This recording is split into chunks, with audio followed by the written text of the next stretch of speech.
Hello, my non-existent viewers. This video is kind of a follow-up from the video that I made yesterday, made my top 5 favorite movies of 2011. I made that movie to honor all the films that have turned 10 years old this year, and I decided, you know what, kind of a spoiler alert, but one of my, if not my all-time favorite movie also turned 20 years old this year. And if you've been watching my channel for a while now, you probably won't be surprised by what that specific movie is. But I figured, you know what, if I keep making these videos like honoring movies that have turned 10 years old in, each of their respective years, like I did this for 2009 movies, like back in 2019, and 2010 movies for last year during 2020, and of course, this year for 2011 movies for 2021, might as well take a trip down memory lane even further, way back to the best films that came out in 2001, which many people think was a mediocre year for film. I don't blame them for feeling that way. There's not a whole lot of really great movies that came out this year compared to other years in my lifetime. But you know what? I was 2 to 3 years old when all these films were released, and these are films that have meant quite a lot to me over the years. I'm feeling like making this an annual tradition. So I've talked about this before, in my video that I put up yesterday with my 2011 favorite movies. I'll say it again here. I'm going to do a video for all of my favorite movies from 2012 soon, and I'm going to do one for my favorite movies of 2002 as well. One video to honor the movies that have turned 10 in my respective year, and that are turning 20 in my respective year as well. So, without further ado, I'm just going to jump right into it.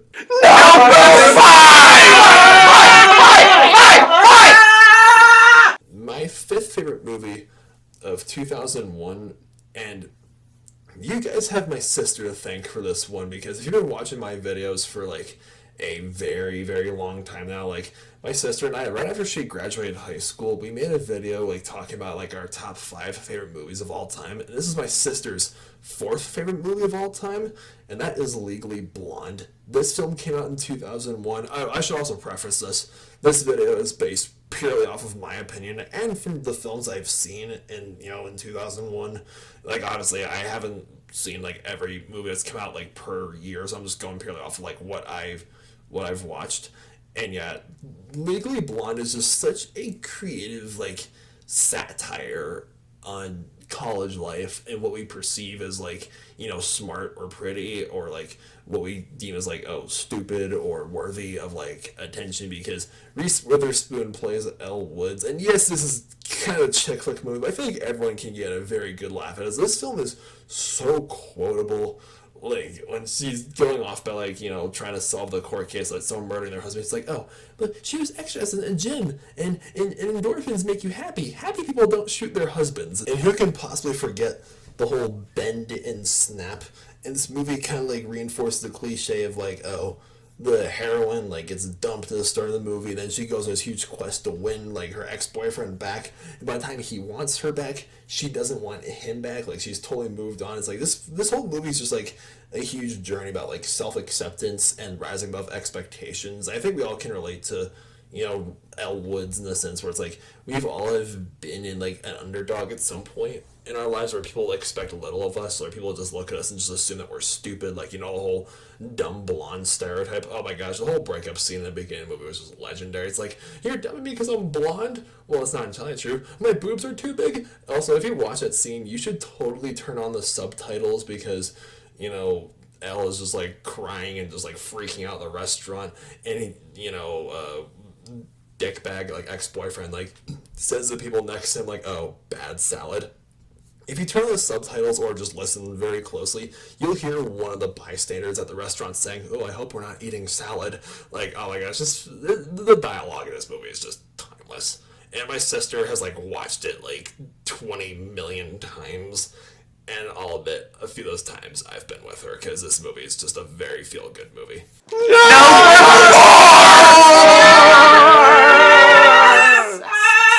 What are you doing in my swamp?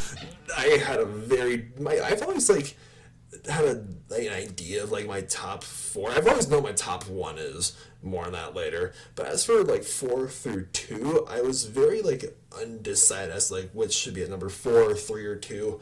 I think I'm doing the right thing by putting Shrek at number 4 because Shrek, all us 2000s kids, oh Shrek, so much. It's like the animation, it's pretty cringy and outdated by today's standards, but like the animation and the voice cast, Mike Myers and Eddie Murphy and Cameron Diaz, and like all these beyond iconic characters, all the memes that have sprung out of Shrek over the years, in the film's soundtrack, like All Star, that song is lame and that song is dumb, but Shrek made it go triple platinum. And the ending where like they bust the dragon out of the tower and they use it to like eat Lord Farquaad, and this movie, Shrek is so quotable. Like I remember 2 years ago, before I came back to CSU after being away for a semester, I was working part-time at a PetSmart. And of course, during the holidays, they sold like Christmas-themed dog toys. Whenever someone bought like a squeaky like gingerbread man toy, I would always like take the little toy and just like ask the customer, "Do you know the Muffin Man?" And they'd always burst out laughing. I completely adore that interrogation scene between Gingy and Lord Farquaad. It's like, "Yes, I know the Muffin Man, the one who lives on Drury Lane." And again, just the movie's so quotable, and the soundtrack and everything about Shrek is just amazing. It's just excellent, and it just like, beautifully like satires and just lampoons like fairy tale movies. And it was the very first film to win the Oscar for best animated film, because that Oscar didn't exist until like the year 2001, because like that was when animated films really started like getting like the spot they deserved, like mainstream like films. And it's kind of a shame that this and I believe Wallace and Gromit and the Curse of the Were Rabbit are the only two DreamWorks films that have won that Oscar, because I definitely feel like there's some DreamWorks films that have lost to like Disney and Pixar films that deserve that Oscar more than they do. I feel like DreamWorks has kind of gone past its glory days, and I would love to see them like find that again. Maybe we will get a Shrek 5 someday. All the memes is like, oh, this one kid, like, I will take a bite out of an onion every day until Shrek 5 is released. Like, kid, that is commitment. Okay, my third favorite film of 2001. Again, I had a very hard time choosing, like, which films deserve, like, my second, third, or fourth spots. But again, I gotta go with Harry Potter and the Sorcerer's Stone. Or is it Harry Potter and the Philosopher's Stone? I think the book was called Philosopher's Stone, but, like, the movie's called Sorcerer's Stone. I actually just listened to the first Harry Potter book with my mother, like for the first time, back like at the start of the summer when we took a big road trip across the country. And the movie isn't too different from the book, the first book that is. They just cut out a lot of things, assuming for the sake of runtime. They did that same thing with like Chamber of Secrets and Prisoner of Azkaban, because I've listened to those two books as well. Goblet of Fire, from what I've been told, is when the movies really started like take liberties like from the books. But yeah, like the Sorcerer's Stone's like every time I rewatch this movie with like Daniel Radcliffe and Rupert Gint, if please forgive me mispronouncing that, and Emma Watson, it's like, oh my gosh, they're all babies. Like, everyone knows who Daniel Radcliffe and Emma Watson are now, thanks to Harry Potter. And of course, who can forget other characters like Hagrid and Hedwig and Fred and George and Neville Longbottom. Oh my gosh, I can't believe I forgot to mention this yesterday, like when I talked about my favorite movies of 2011. Like, of course, I put Deathly Hallows at part 2 at number 1 on that list. We see Neville grow from like 0 to hero. Like, Neville's such humble beginnings. This poor kid is always the butt of everyone's jokes. And yet, like, throughout the course of the film franchise, like, he becomes smarter and wiser and stronger and just, like, saves the day at the end. And, yeah, like, we just see, like, again, I've said this before, I'll say it again here. I love how the Harry Potter films make you feel like you're growing up with Harry and Ron and the gang. Like, you see them growing from, like, little kids to, like, wise, strong, wizarding adults. And every Harry Potter quiz I have taken has told me that I'm a Hufflepuff. Like, even though, like, I was Draco Malfoy last year for Halloween and the year before, It's like, because I don't know, my hair is blonde, so I figured I could, pull off the whole like Malfoy look. So I got like my Slytherin robes, my Slytherin socks, my Slytherin scarf, but I also have a pair of Hufflepuff socks. So I guess you could say I'm a Draco on the outside, but a Cedric Diggory on the inside. We can dream, I guess. Okay.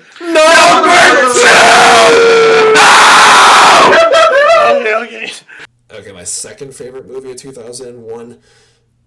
I can understand why Shrek won the Oscar Best Animated Film, but I think the main reason why, like, if I could say this is a tie between like two of my favorite films of all time, I would, because 2001, this should go without saying, was a fantastic year for animation. But for my, silver medal for this list, I gotta go with Monsters Inc. I have a very nostalgic place in my heart for Monsters Inc. because my earliest memory was of me as like a 3-year-old watching Monsters Inc. This movie came out like 2001. I don't recall like specifically what the release date was, but I was at least like 2 or 3 at the time, or maybe I was like 4.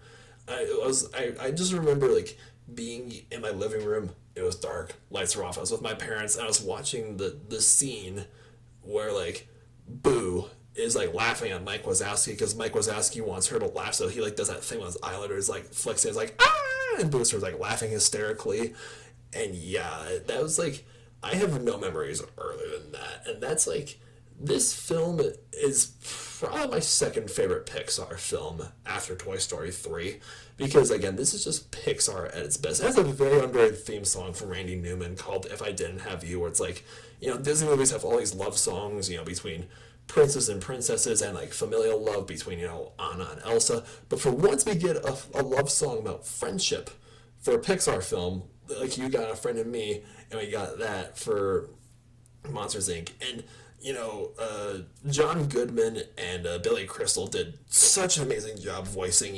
Sully and Mike. Their friendship is just so, like, priceless. And Boo is so cute. This cute little girl, and the ending when he has to put her back and says, and like, she's like, Kitty, and he says, Kitty has to go. Like, oh my gosh, my throat just, like, clenches like a crushed water bottle whenever I rewatch that scene. It's like, oh, this Pixar is making me get the teary eyes again. And the animation, again, it's kind of dated by today's standards, but again, that's not the movie's fault by any means. But like, yeah, it's just the characters, the voice acting, the laughs. There's a hilarious outtake for this movie. If you guys can find it, I'd highly suggest watching it. Like, Disney and Pixar do have a knack with like making outtakes for their films. And yeah, it just like really sparked my imagination as a kid, and I watched it like God knows many times whenever I'd come home from like preschool or like elementary school when I was younger. And yeah, Monsters University was a pretty decent prequel, but it will never hold a candle to Monsters Inc. Nor will many other Pixar films in my eyes.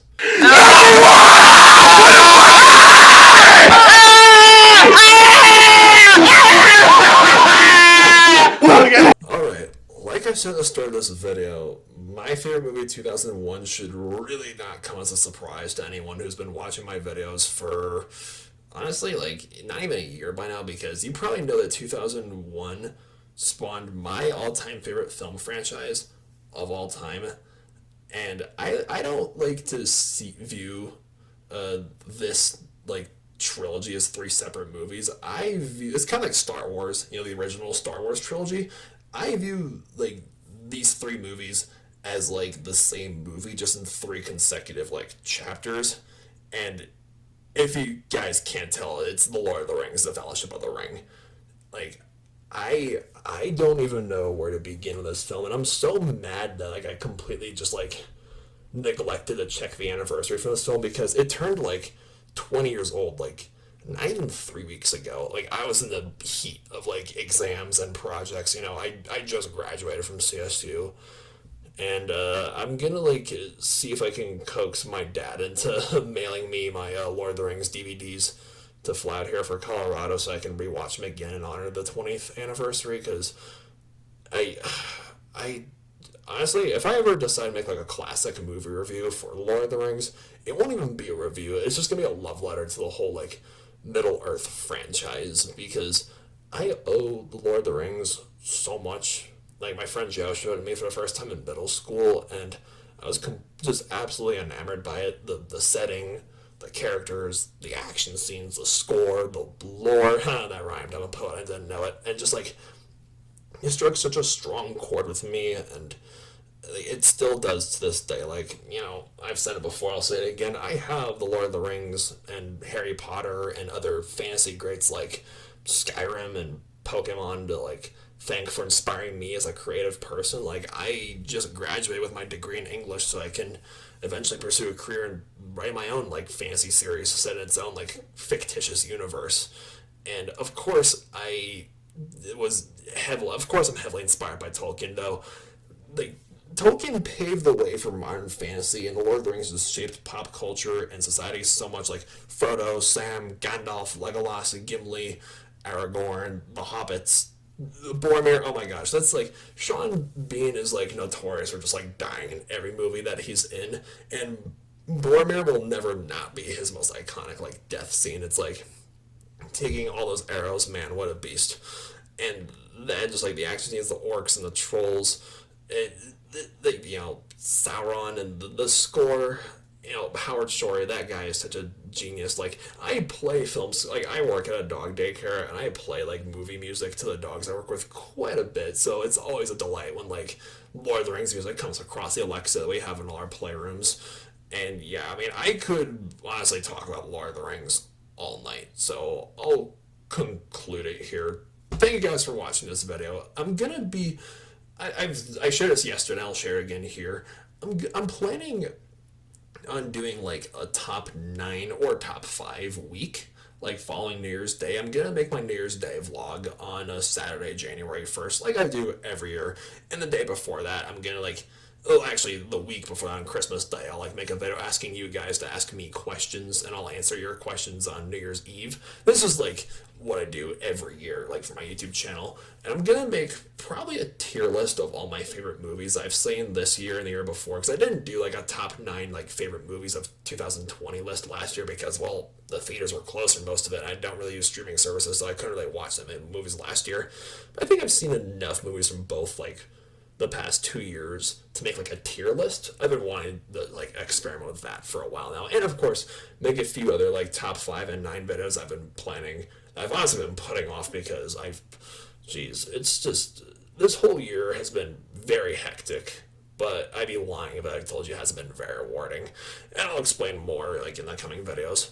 Thank you guys so much for watching, and if you're new to my channel, please subscribe, hit the like button, and yeah, follow me on Instagram, links in the description. My name is TV9, stay beastly.